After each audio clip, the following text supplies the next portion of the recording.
Hey guys, it's Gilberto. So today I wanna do a little bit of a story time, and I wanna share with you how I actually closed my very first media buying client back in 2021.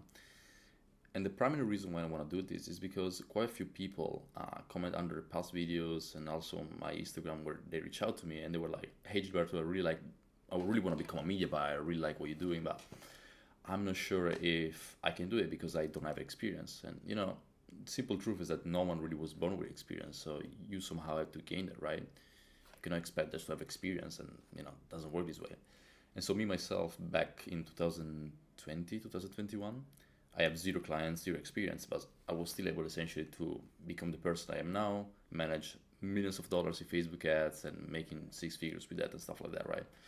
So to tell you the little story about myself, just to have a little bit more, let's say, uh, understanding about the situation. That was the right word I was looking for.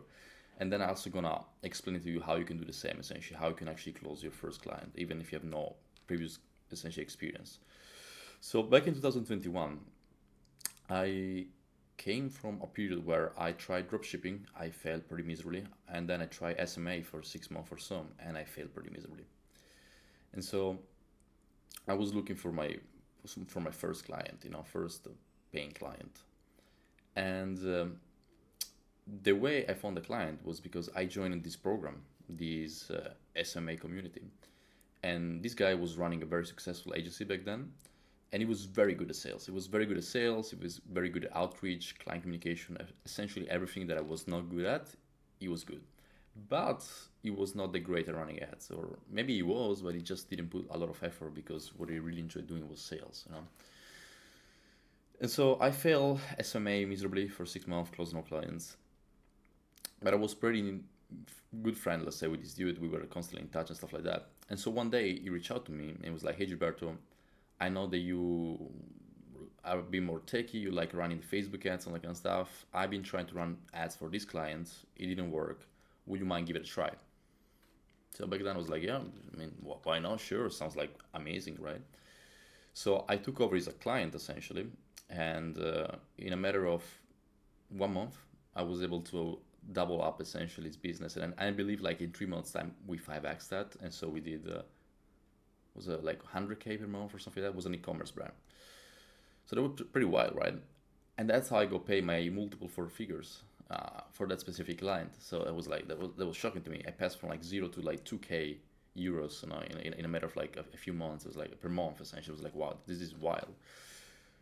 And so that's how I did it. I didn't do really any outreach. I didn't do much. All I did was really having good connection with some other agency owners. And if you're like myself, so if you probably are in this space, you maybe been trying to do SMA, drop shipping, or other business model before coming here to the media buy and realizing that this is probably the safest and the best way.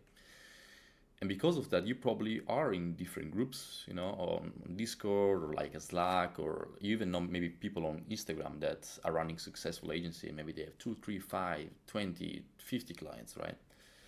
And so the thing that we'll suggest to is to start reaching out to them just like I did. Well, in that case, actually, he reached out to me because we were kind of connected, but you can essentially look into your network and see whoever is running a successful agency or successful dropshipping store.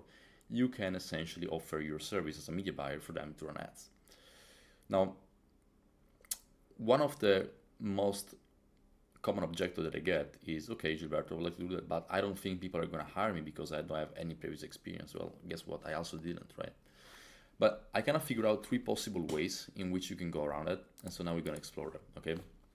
So there is number one, number two, and number three.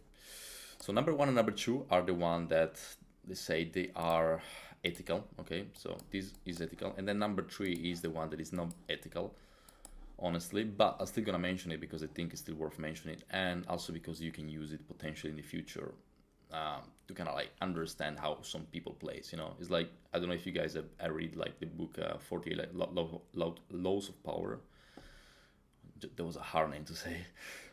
Anyway, you don't want to use those laws against people, but you kind of want to prevent other people to use against you, right? Like this is the same with number three. You don't really want to use it. You kind of want to potentially to avoid other people using against it, but I'm still gonna mention it because again, It's one of the ways, right? Then it's up to you what you want to do. So number one, which is the most simple one, honestly, is working for free. Just work for free for like 1 month. So you go reach out to the agency owner. Okay, let's say this is the agency owner. Okay, I'm gonna make a nice laptop. Okay, perfect. This is the agency owner. Okay, so you reach out to them. You just say, hey, Jason, whatever the name may be. Do you mind? Actually, no, do you mind? Sorry. Will you be open to work with me on a partnership? Essentially, I'm gonna become your media buyer. I'm gonna manage your clients' ads, and I'm gonna do it for free for 2 weeks, 4 weeks, and then you're just gonna hire me if I produce good results for your clients. If I'm gonna improve your clients' results, right? Which, if you're going through my course, my mentorship, you definitely gonna learn how to do it. Otherwise, you can also try yourself on YouTube on taking other videos. Might be a bit more difficult because the information all over the place, but you should still be able to like find something out, right? So that's one way. Essentially, just work for free, prove your worth, and then if you improve the client's results, then they're gonna hire you because they see an improvement with you. Simple as that. Okay, 30 days for free. Reach out to them. Reach out to 10 different agency owners every day. Do that for a month. Someone is gonna hire you. Simple as that, right? Cool. Then we have number two, which is similar to number one, but it's a bit more sophisticated, and it also sounds better in my opinion, because like this, you're kind of selling yourself a little bit low because you're still selling yourself for free. It's very safe, it still work amazingly, don't take me wrong, but you're kind of selling yourself a little bit as like desperate. Oh, I really need a job, I really need a work, and that's why I'm willing to offer myself for free. Then you have the second option, which is the one that I like the most, which is I'm gonna work for free until I get X, okay? And this is by far, in my opinion, the best. So you're still essentially gonna work for free, just like this one, but the way you frame it for the prospect, so the agency owner, is totally different, and you are perceived as like an authority, or at least you're perceived better than the first one, right? Because you feel like, it seems like the way you essentially come along is that you are so confident in your abilities that you're gonna work for free till you're actually gonna reach the result X. And result X might be, I'm gonna double your ROAS, I'm gonna let you eat a 3x ROAS, I'm gonna decrease your cost per book call by $20. I'm gonna decrease your cost per lead by 20%. Okay, you can kind of frame it as you want in this case. But essentially, you go to the agency owner and say, hey, give me 2 clients, 3 clients, whatever, 1 client.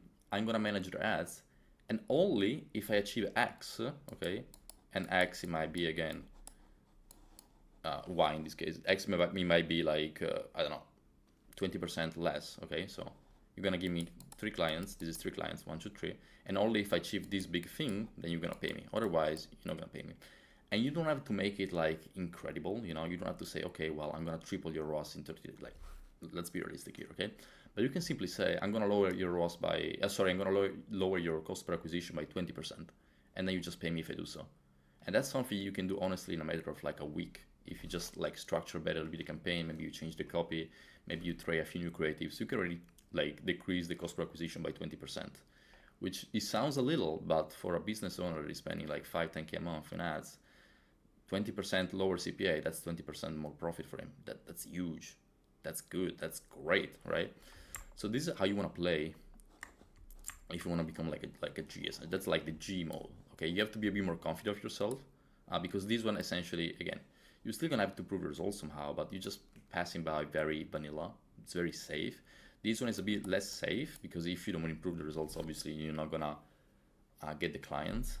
But the way that you are perceived here is much better, in my opinion, than this one. Okay, and that's why I usually prefer this one. And then we have number 3. Number 3 is the not ethical one, but it still works. Is that it just take fake case studies, fake screenshots. You can do it. You can do it. I'm not saying that you should, but I'm saying you can do it. I'm seeing people doing that. Nowadays it's pretty hard to actually tell if you really like managing the account or not. You can just say, yeah, I worked with 10 accounts in the past. Here's some screenshot that you probably just took from a Telegram group, and you can just send them over. It can work. Again, I'm not saying that you should do it, but that's another way you can do it. Fake it till you make it type of shit.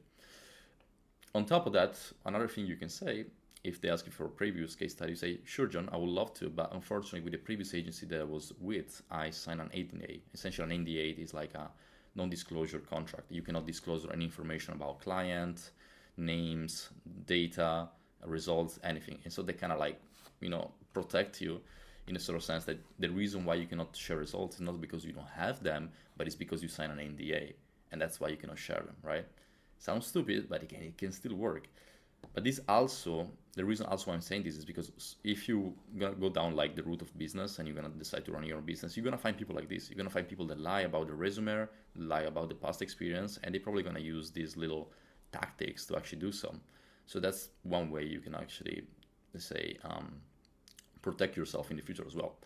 Again, not saying you should use it. I'm just saying this is an option as well if you want to. Ideally, if you are an ethical person, you're gonna stick with those two, especially with the second one. That's the one that I like the best, and that's how you can actually find media buying clients. And essentially, as soon as you deliver a little bit of results, within a few weeks or a month, the next month, once you're gonna run the ads again for the client, they're gonna pay you now, right? Because you went through the free trial. Simple.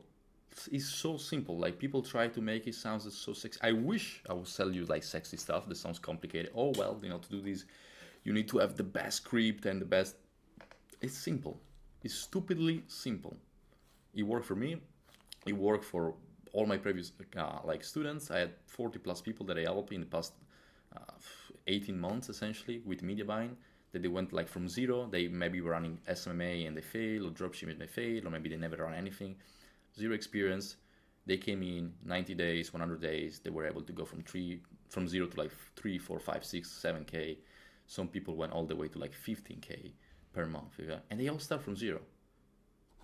And most of them follow this framework. Simple. So one quick thing I actually want to touch on before I leave is that you don't have to use these right off the bat. But let's say, for example, that the agency is asking you to have like previous case studies. Say, well, we're just gonna hire someone that previous case studies. Then you can drop one of these. You don't have to drop it right away. You can just say that you're looking for a job as a media buyer, and then if they don't hire you because you don't have any previous case studies, then you can drop one of these guarantees or offer, and that is gonna help you drastically, essentially, close the clients. Because again, it shows that you're really willing to work, and you put in the effort, that you're confident in yourself, and it's risk-free for them. It's a win-to-win. Why should they say no? Stupidly simple. It works. So, alright guys, this is it for today. I think it was a pretty short and nice videos. I'm gonna upload more in the upcoming days. Thank you so much for the support. As always, if you want to become a media buyer and you want my personal help, there is the link of my Instagram down below. You can text me there. I have a paid mentorship essentially of 90 days where I help you go through everything. I give you access to my course on how to become a media buyer. I give you my WhatsApp number. We have one-on-one calls, and essentially we play out everything. We have a game plan to make sure that in the next 90 days you're gonna become a successful media buyer and start making your first 3, 4, 5, 6, all the way up to 8K a month. This being said, see you next one.